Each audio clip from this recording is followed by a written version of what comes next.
저는 오늘 여호수아서 24장의 말씀에 의지해서 의지적으로 고백하고 또 의지적으로 행동하라 라는 주제로 함께 은혜를 나누고자 합니다. 요즘에 우리나라 사람들에게 매우 심각한 질환이 만연되고 있다고 해요. 침묵의 살인자라고 불리는 이 질환의 이름은 바로 고혈압입니다. 시간이 지나면 수도관이 녹이 슬고 또 부식되고 그래서 막히죠. 그러는 것처럼 혈관도 나이가 먹거나 관리를 잘 해주지 못하면 그 혈관이 막히고 또 좁아져서 탄력성을 잃어서 여러 가지 질환들을 야기하게 되는데요. 이 고혈압이 무서운 이유는 바로 합병증 때문에 그렇습니다. 고혈압 때문에 발생되는 여러 합병증, 우리가 대표적인 케이스로 뇌로 가면 뇌졸중, 눈으로 가면 고혈압성 망막증, 또 심장, 그리고 신장, 이렇게 수없이 많은 기관들에 영향을 미쳐요. 그래서 이 고혈압이라고 하는 것들을 우리가 굉장히 조심해야 된다.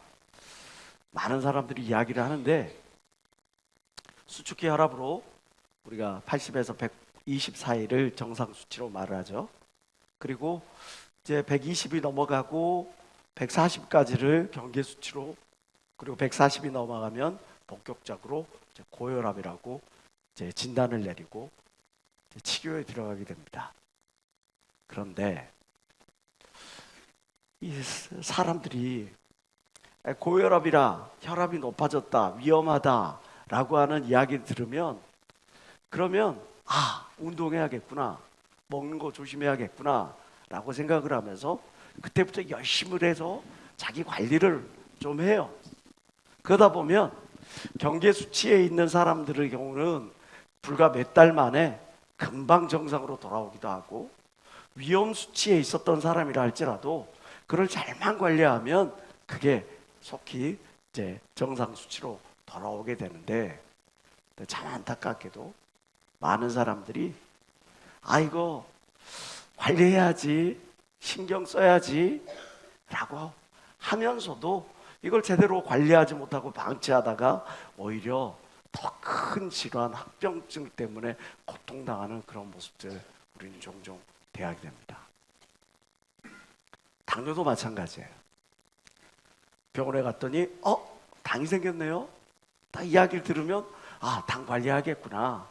그러면 자주 먹었던 햄버거, 피자, 고기 뭐 이런 것들, 콜라, 사이다 뭐 이런 것들 한두 주간은 어떻게 조심해 보는데, 그리고 좀 시간이 지나면 한 번쯤이야. 내가 자주 먹는 것도 아닌데, 이렇게 하면서 우리의 의식이, 우리의 의지가 무너질 때가 많거든요. 우리가 건강한 삶을 위해서는 의지적으로 행동을 해야 합니다. 그런데 중요한 건 우리가 과연 얼마만큼의 의지력을 소유하고 있느냐, 또 그 얼마만큼의 의지력을 유지해 나가고 있느냐. 신앙생활도 마찬가지예요. 건강한 신앙생활, 충만한 신앙생활을 누리길 원한다고 하면서도 어느 순간 우리가 경계 수치에 다다라 있어. 그래가지고 예배 드리는 것이 조금 부담스러워지고, 기도하는 시간이 조금 아까워지고, 내가 하나님께 헌신하는 것이 조금 부담되어지고, 어느 한순간에는 내 지출 내역들을 쭉 살펴보면서 내가 지금 요즘에 무분별하게 돈을 쓰고 있네. 내가 이렇게 너무 주의 일을 한다고 하면서 생각 없이 막 이렇게 하고 있네 하면서 쓰는 것들에 대해서 인색해지고, 기도의 시간에 대한 것들에 대해서 인색해지고, 은혜 받는 그 시간들에 대해서 인색해지는 것이 경계 지표에 다다른 우리의 심령의 모습들.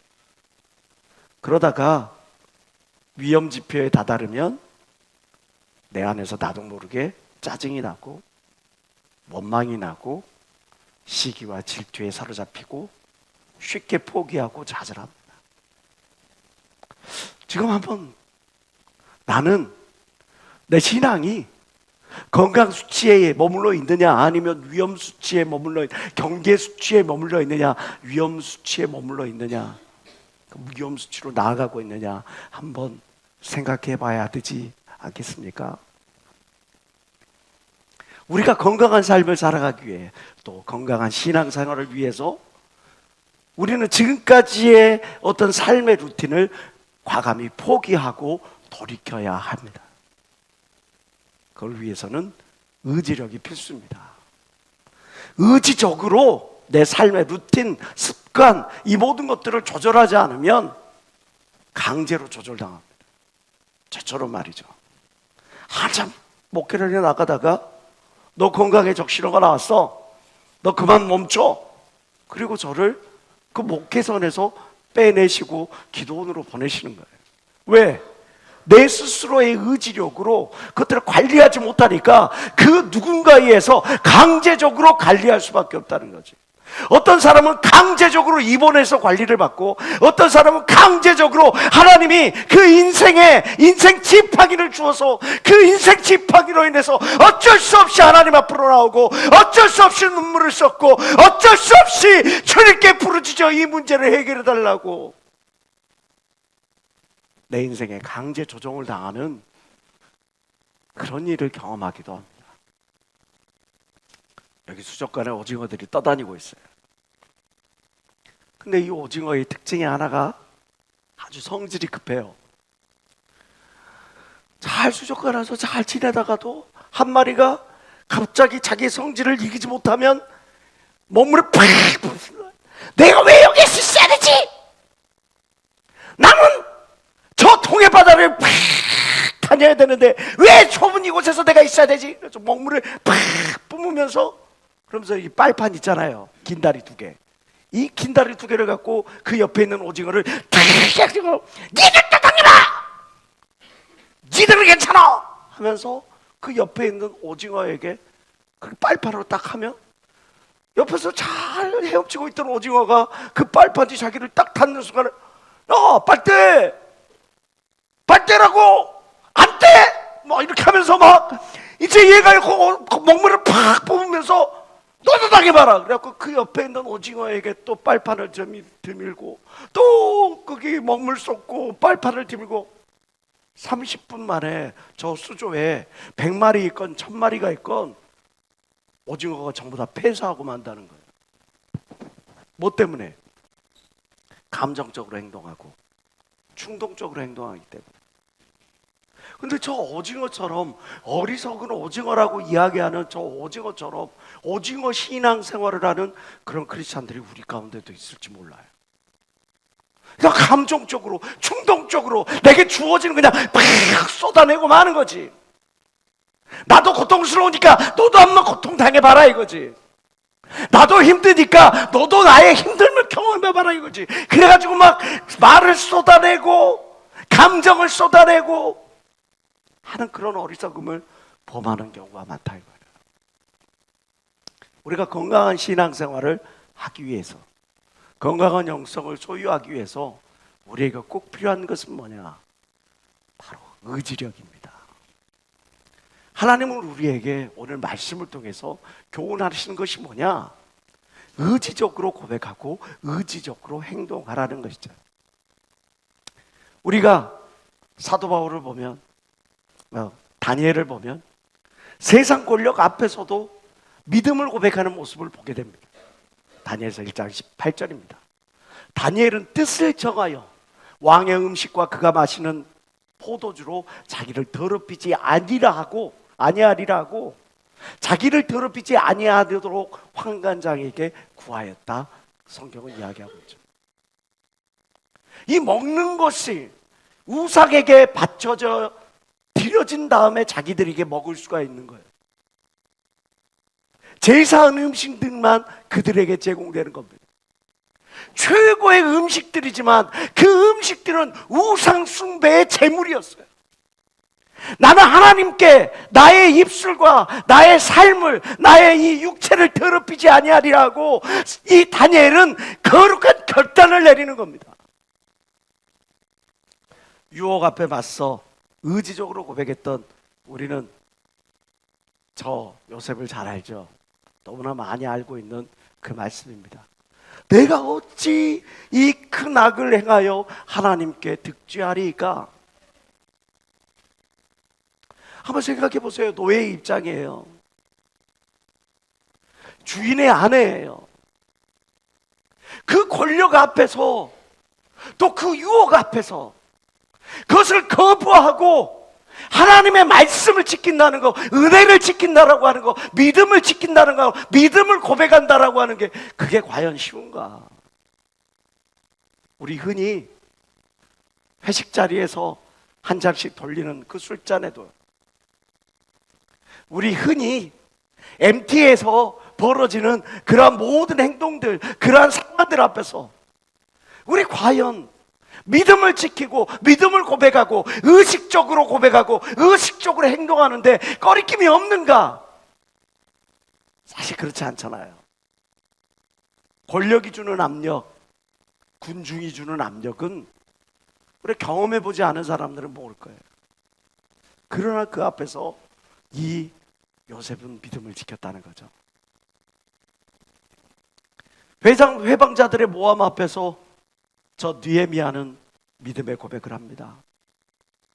그들은 느헤미야가 저 예루살렘 성전 이 성벽 중축하는 것을 방해하기 위하여 수없이 많은 모함을 하고 수없이 많은 협잡을 입삼고 수없이 많은 거짓으로 그를 꿰어내서 그를 암살하려고 하는 그런 여러 번의 시도가 있었어요. 그 암살자 중에 한 명은 제사장이었어요. 이스라엘 백성들의 권력자들이었습니다.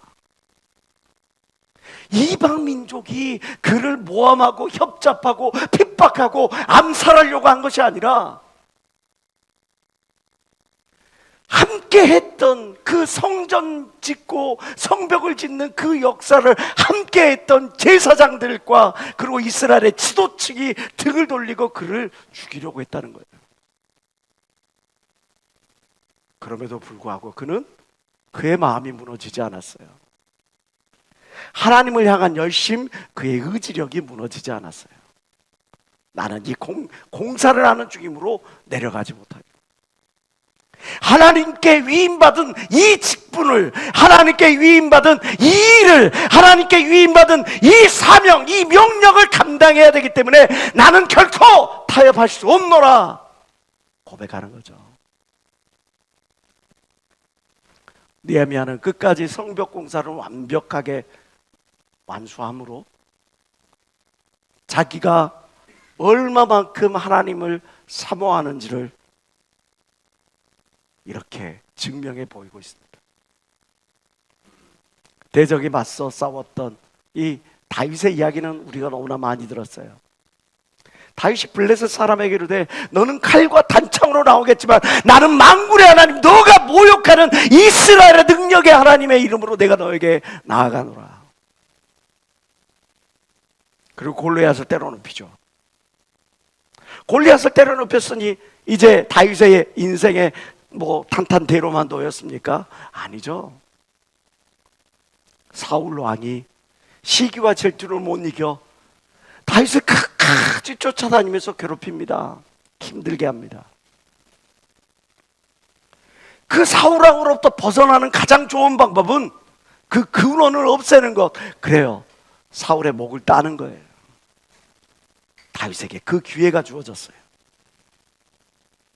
그때 이 다윗이 이렇게 고백을 합니다.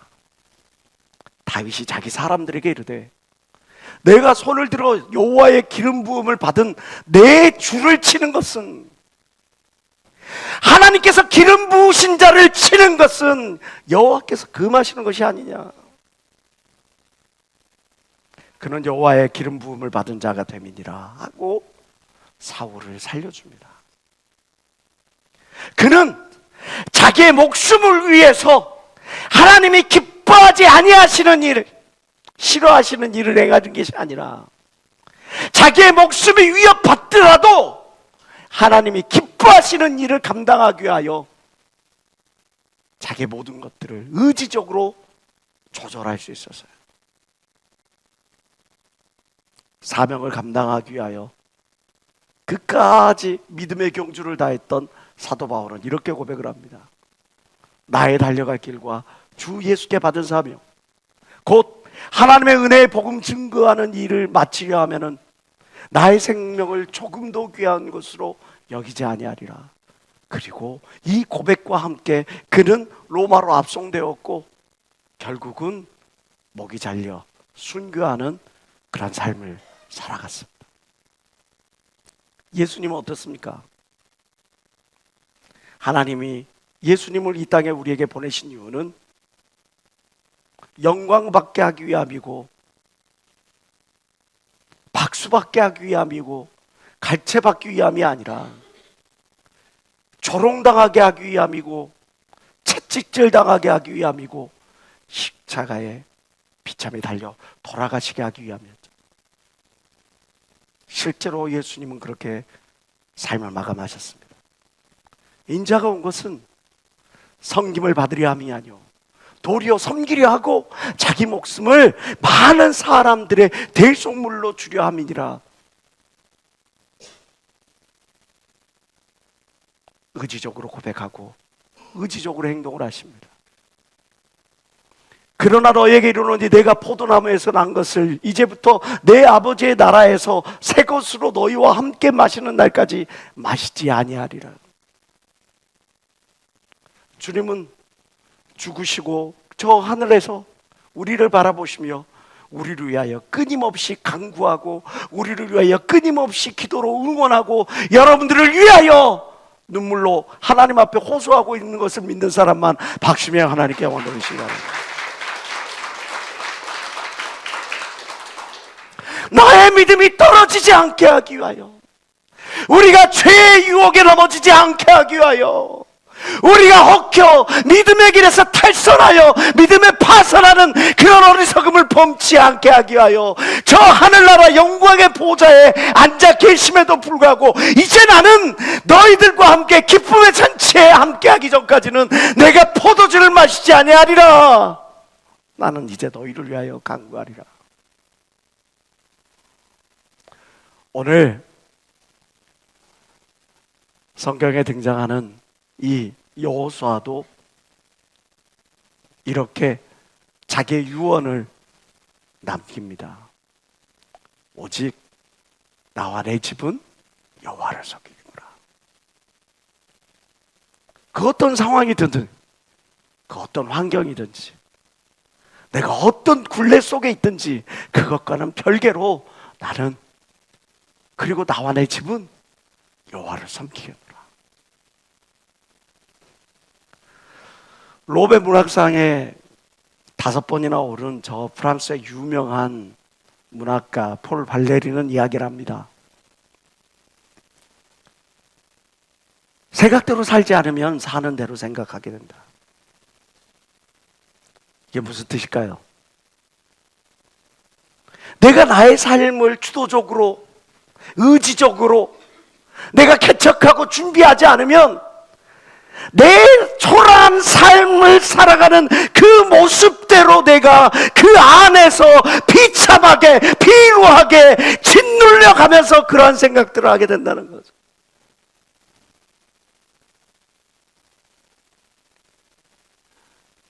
끌고 가는 인생이 아닌, 견인차 인생이 아닌 끌려가는 인생이 되어버린다는 겁니다.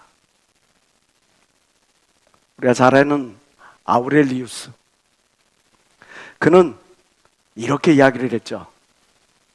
인간의 일생은 그 사람이 생각하는 대로 된다.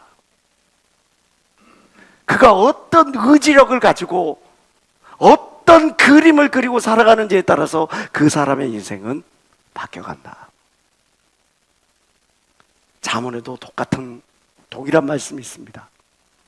되죠? 그 마음의 생각이 어떠하면 그 위인도 그러한즉 그 그 사람의 생각이 결국 그 사람 그 자체라는 것을 성경은 이야기를 해주고 있는 겁니다. 오늘 이러한 모든 메시지들을 통해서 우리가 깨달아야 될 것, 마음에 깊이 새겨야 될 것, 하나님이 진정 우리에게 바라시고 있는 것은 무엇이냐? 그것은 우리가 의지적으로 고백하고 당신이 의지적으로 행동에 나아가기를 원하신다는 거죠. 상황 때문에 끌려가고 환경 때문에 끌려가고 욕구와 욕망에 의해서 그냥 살아가는 것, 그런 일차원적인 동물과 같은 삶을 살아가는 것이 아니라 거룩한 목표, 비전을 가지고 그 비전을 향해서 하나님이 주신 소명을 향해서 그 내 입술과 마음과 뜻을 다해서 살아갈 수 있는 그런 삶을 살아가라고 성경은 우리에게 권면하는 겁니다. 우리는 이것을 하나님이 우리를 구원하시는 이 구원의 사건을 통해서 하나님의 분명한 의도를 보다 깊이 깨닫게 돼요.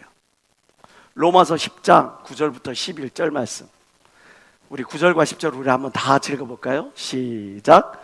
내가 만일 내 입으로 예수를 주로 시인하며 또 하나님께서 그를 죽은 자 가운데서 살리신 것을 내 마음에 믿으면 구원을 얻으리니 사람이 마음으로 믿어 의에 이르고 입으로 시인하여 구원에 이르느니라. 아니, 구원에 이르는 다른 많은 방법들이 있어요. 다른 많은 방법들을 주님께서 준비하실 수 있을 거예요.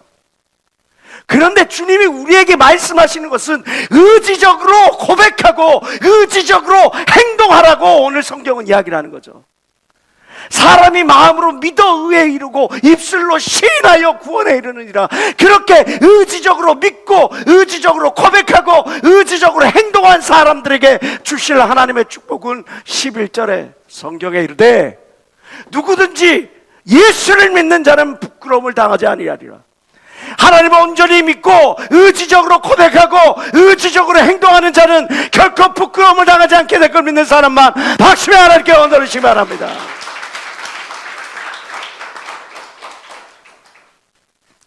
그래서 시편 141편에서 다윗은 이렇게 고백을 하는 겁니다. 하나님, 내 입 앞에 파수꾼을 세우시고 내 입술의 문을 지켜주소서. 내가 의지적으로 고백하고 의지적으로 행동을 한다고 하면서도 내가 원래 죄악 가운데서 태어나서 죄악 속에 살아가다 보니까 죄악이 나의 삶의 루틴이 되었어.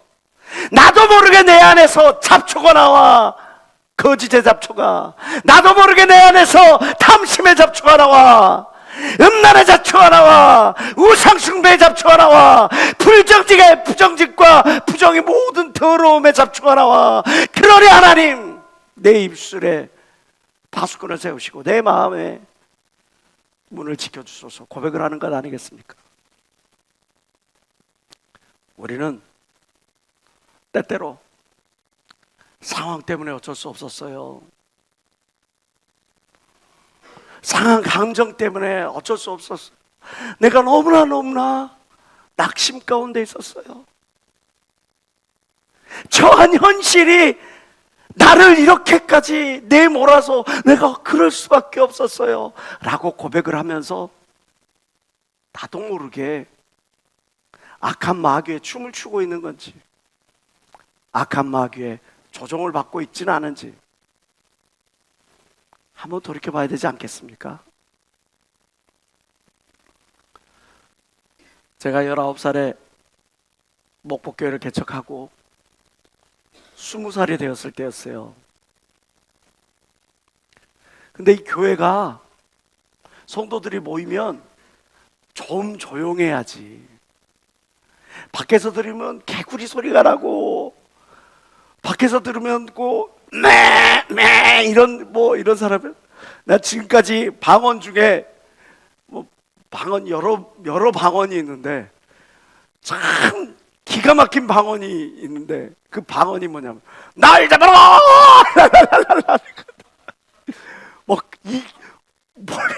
막 기도를 하는 뒤에서 날 잡아라 날 잡아라 이 방언 여러 종류의 방언이 있더라고요. 이 방어 소리가 너무 크니까 주변에서 자꾸 민원이 들어오고, 심지어는 저희가 임대했던 건물이 조립식 건물이었는데 막 돌을 집어 던져갖고 지붕이 내려앉고 막 그렇게 말도 못하는 그런 일이 있어요.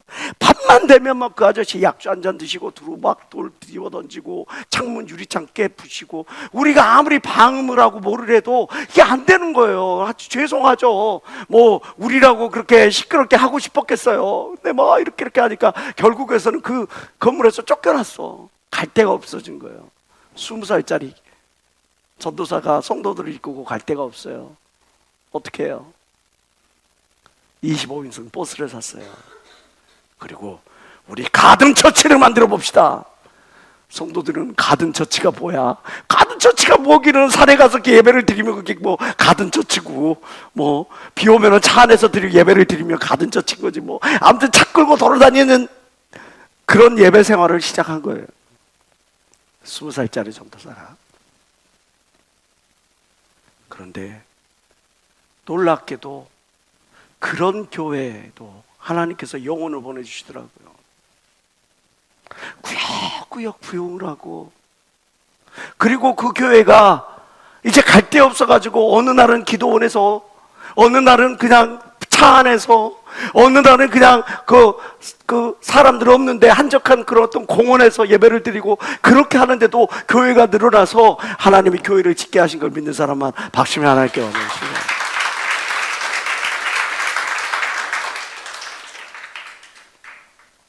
1998년도예요. 저기 보이는 인물이 송현애 감독입니다. 풋풋하죠? 좀 머리털이 좀 많아 보이는 어떤가 사람이 바로 저예요.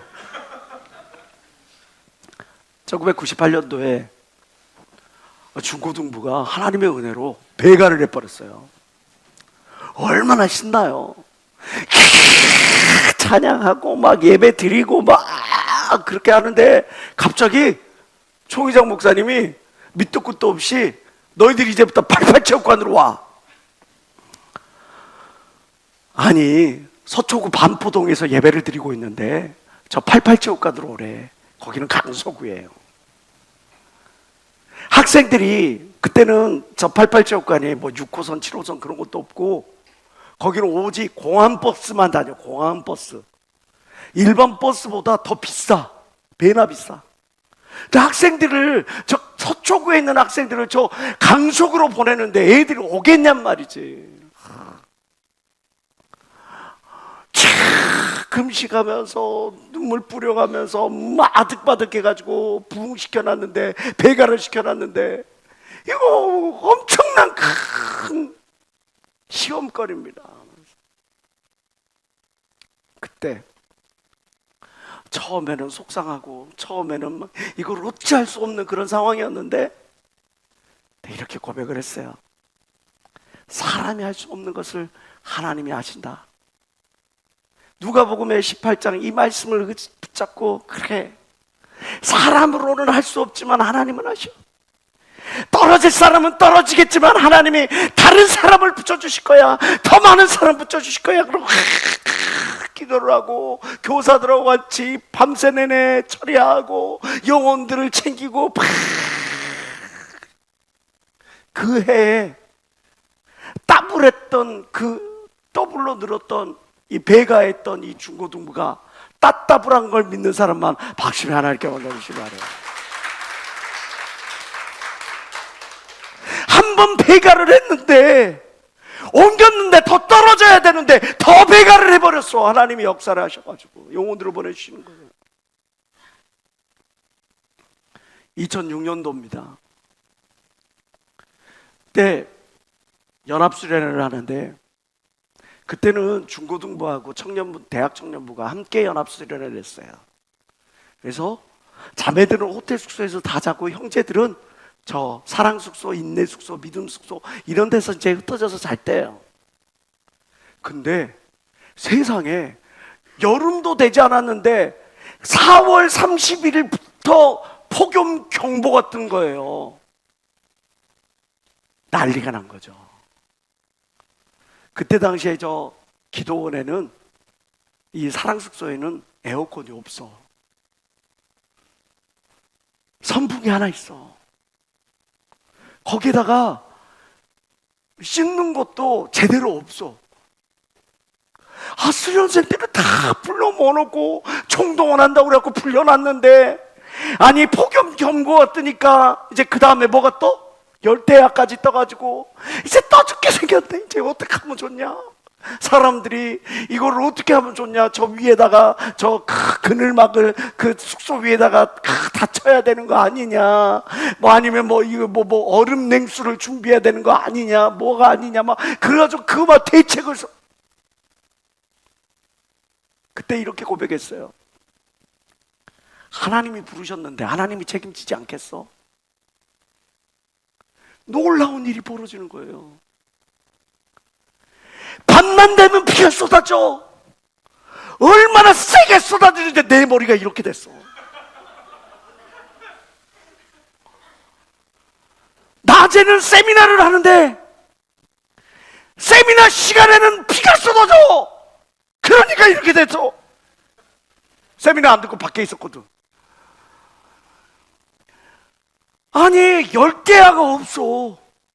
비가 계속 내리니까 사람들이 움직이고 식사 때고 뭐고 야외 활동하려면 비가 안 와. 또 그때는 또 더 기가 막힌 거, 장성에는 지금 내내 열대야야. 폭염 경보가 뜨고 있어. 근데 기도원만 하나님께서 은혜의 단비를 쏟아부어 주신 걸 믿는 사람만 박심히 하나님께 언어를 시기 바랍니다. 기가 막힐 일 아니에요? 2009년에 제가 경기교회를 내려갔어요. 거기 내려갔더니 성도가 20몇 명 있는데 그 성도들이 하는 말이 뭐냐? 애기들까지 다 성도들이 하는 말이 뭐냐? 여기는 교회 자리가 아니래. 왜? 상업 건물에, 상업지구에 건물에 맨 꼭대기 10층에 그것도 맨 끝에야. 여기는 교회 자리가 아니래. 웃자라고.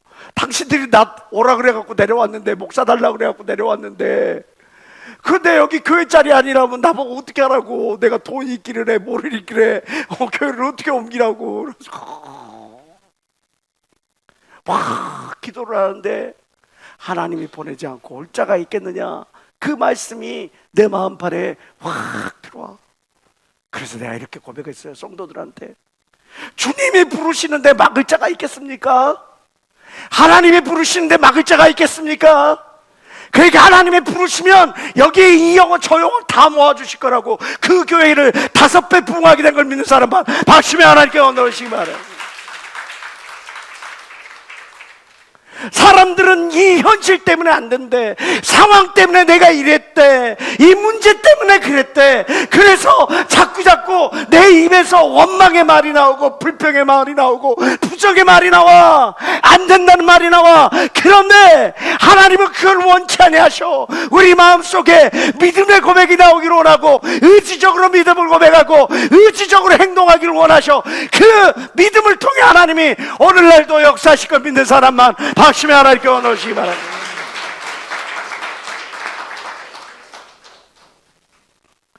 우리 마을마다 가보면 제방을 쌓죠. 왜 제방을 쌉니까? 가뭄을 대비하기 위하여, 그리고 홍수로 인해 피해당한 자 다 휩쓸려 가지 않도록 하게 하기 위하여. 그래서 제방을 쌓습니다. 우리 또한 제방을 쌓아야 합니다. 우리의 마음의 믿음의 제방을 쌓아야 돼요. 그래서 죄악에 휩쓸려 나가고 어둠에 휩쓸려 나가고 그 부정에 휩쓸려 나가지 않도록 내 마음을 지키고 내 입술을 지키고 내 행동을 지켜나가야 돼. 뿐만 아니라 내 심령 가운데 나도 모르는 순간에 은혜가 다 쏟아져 나가서 아무런 일을 할 수 없는 그런 메마른 그런 심령이 되지 않게 하기 위하여 우리의 심령에 제방을 쌓아야 돼요. 오늘 이 시간을 통해서 우리 스스로 다시 한번 다잡아 봅시다. 의지적으로 고백하고 의지적으로 행동하라는 거죠. 민수기 14장 28절의 말씀은 우리가 너무나 잘 아는 말씀입니다. 너희 말이 내 귀에 들린 대로 행하리라. 우리가 어떤 고백을 하고 있는지, 또 내가 어떤 행동을 하고 있는지, 의지적으로 믿음을 가지고 하고 있는 것인지, 아니면 감정적으로 충동적으로 저 어리석은 수족관의 오징어처럼 그렇게 내 시간, 내 모든 것들을 망쳐버리고 있지는 않은지, 나의 마음가짐, 나의 입술의 고백, 나의 행동, 우리 성경이라고 하는 진실의 거울 앞에 낱낱이 살펴봐야 되지 않을까요? 오늘 여호수아서 24장 15절은 이렇게 말합니다. 만일 여호와를 섬기는 것이 너희에게 좋지 않게 보이거든 너희 열조가 강 저편에서 섬기던 신이든지 혹 너희의 거하는 땅 아모리 사람의 신이든지 너희 섬길 자를 오늘날 택하라. 나와 내 집은 여호와를 섬기겠노라. 이 여호수아의 고백이, 이 의지적인 고백이, 그리고 의지의 고백에 뒤따르는 의지적인 행동이 우리에게도 주어져야 될 줄 믿습니다.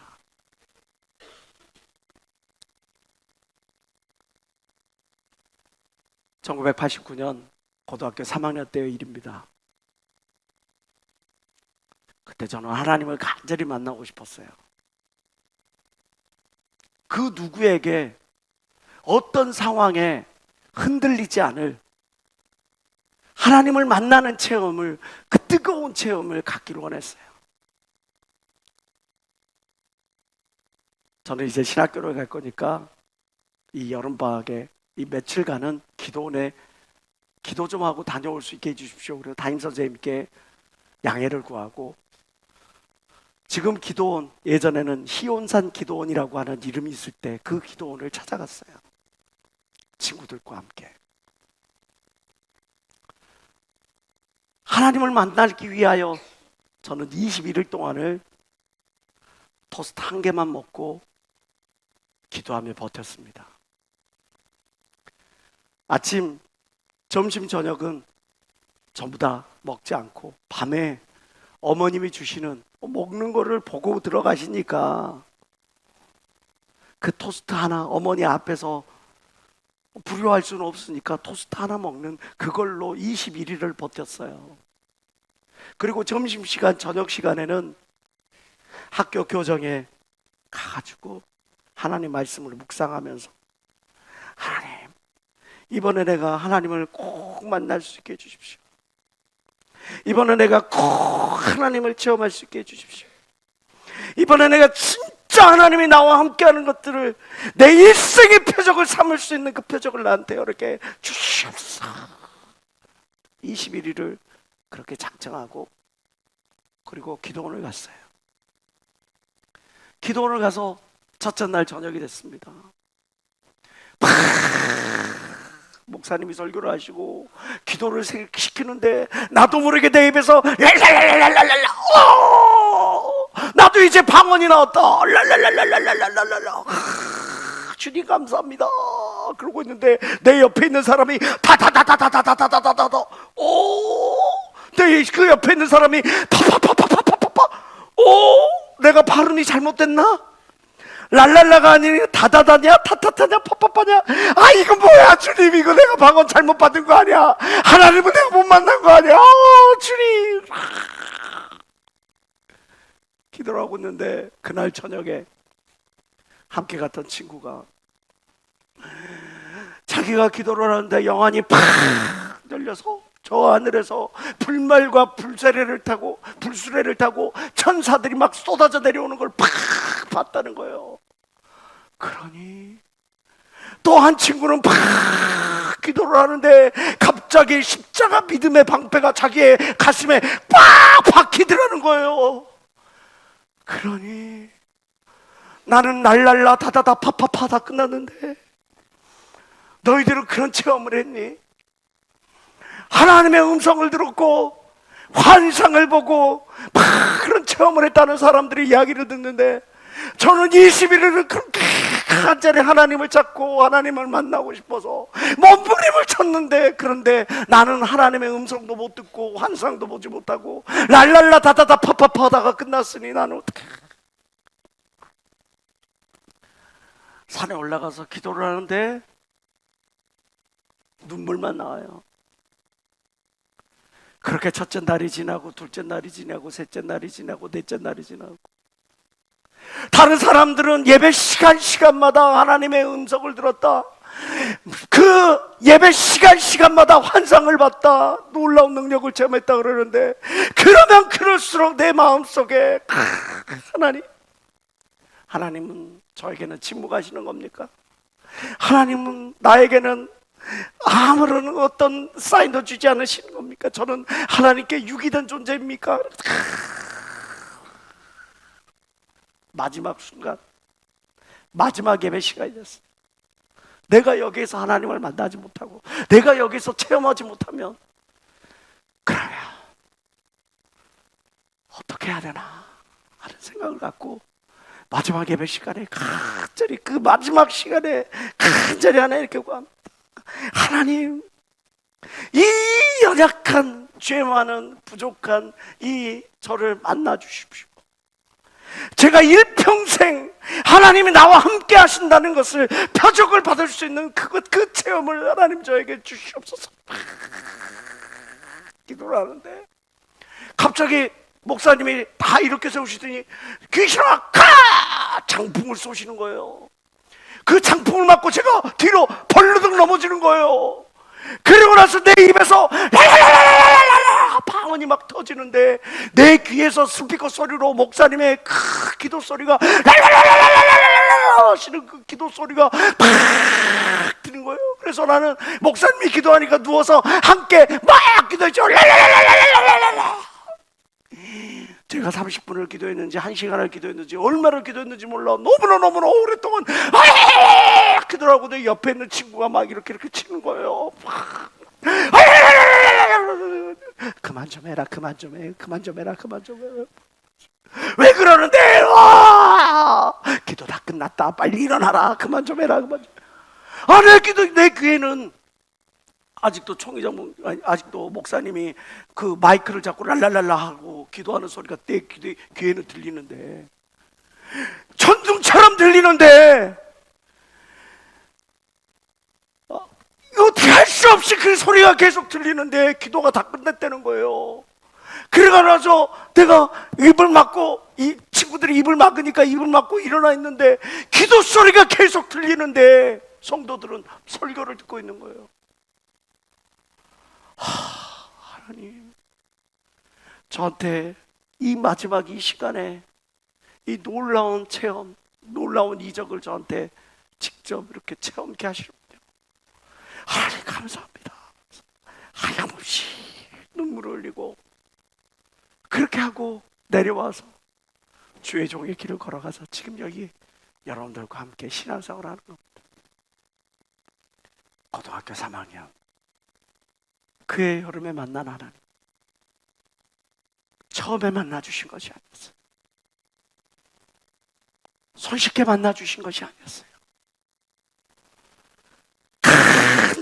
간절함과 포기하고 싶은 그 시간,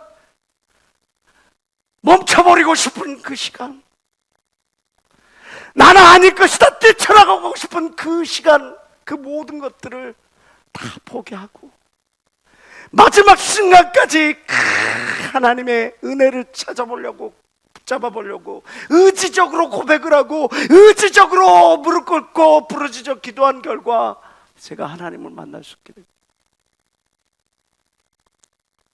지금 이 자리에 있는 여러분들 중에 인생의 낭떠러지 앞에서 정말 어찌할 줄 모르는 고뇌하고 있는 그런 영혼들이 있을 줄 압니다. 지금 이 자리에 있는 여러분들 중에 몇몇은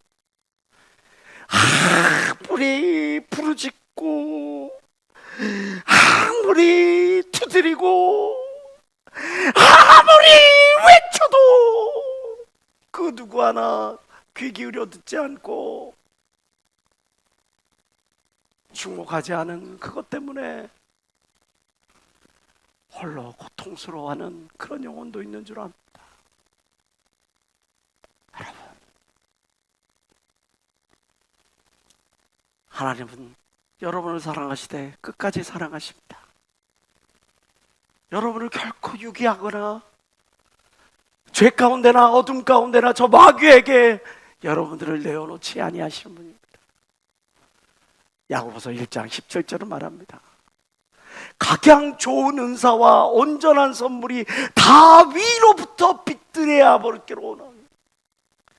하나님은 여러분들에게 좋은 은사와 온전한 선물을 예비하고 계신다는 것을 여러분들은 기억해야 합니다.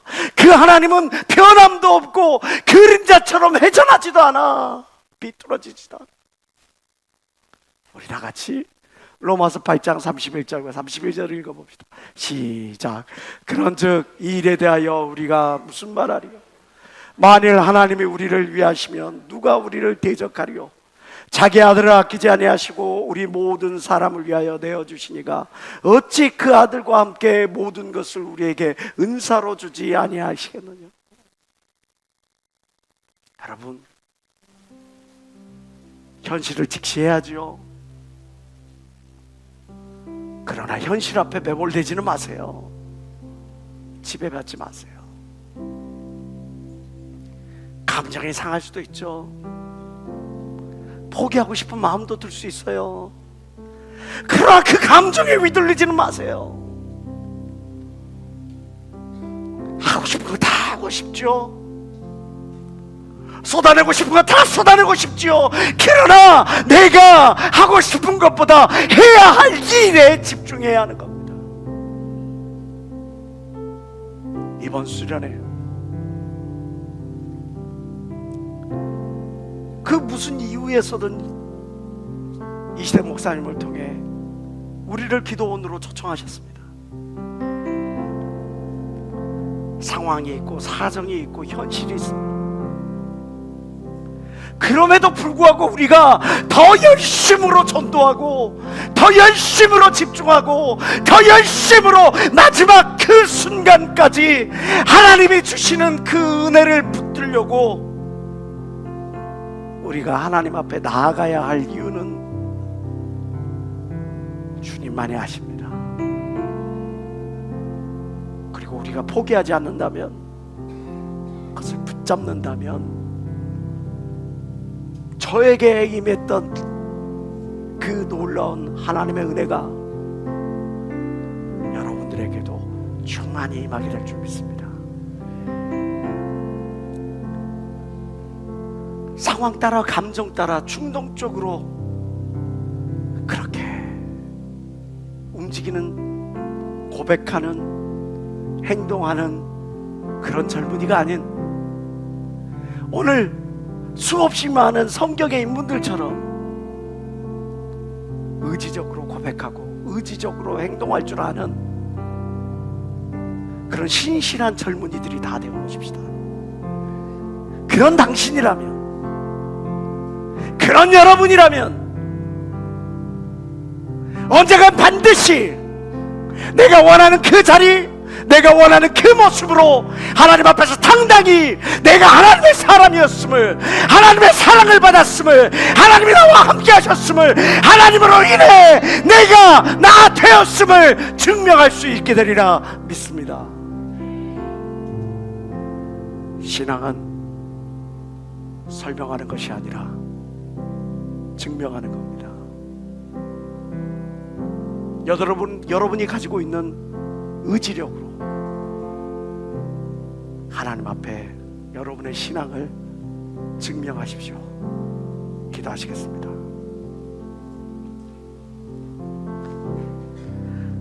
하나님 아버지, 이번 수련회 저희를 초청해 주셔서 감사드립니다. 이번 수련회를 통해 저희들을 사용하여 주셔서 감사드립니다. 마지막 순간까지 하나님 집중하여 하나님이 나에게 향한 뜻이 무엇인지, 하나님이 나에게 주시고자 하는 능력이 무엇인지, 그 은혜의 풍성함이 무엇인지를 깨닫고 하나님 충만히 받고 돌아오는 저희들 되어지게 도와주시옵소서. 저 사람 다 동서로 기도합니다. 주여! 주여!